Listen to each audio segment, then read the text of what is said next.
huwag mong iskip. Kung nararamdaman mong pagod ka na, kung pakiramdam mo wala ka nang maaasahan, makinig ka. Ilang beses ka nang nawalan? Ilang beses ka nang bumagsak? Ilang beses mo nang naisip na, Lord, paano na ako? Pero hanggang ngayon, nandito ka pa rin.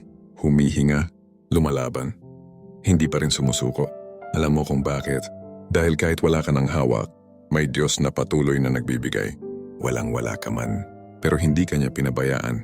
Sa bawat araw na nagugutom ka, may paraan siyang ibinibigay.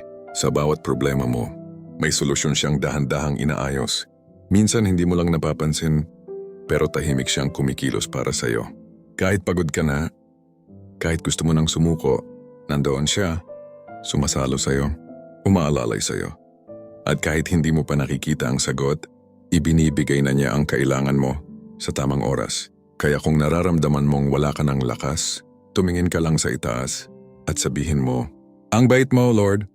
Dahil sa lahat ng pinagdaanan mo, hindi ka niya iniwan kahit kailan at hindi ka niya iiwan hanggang sa dulo. Kung naranasan mo na ang kabutihan ng Diyos, comment Amen at ishare mo ito sa iba.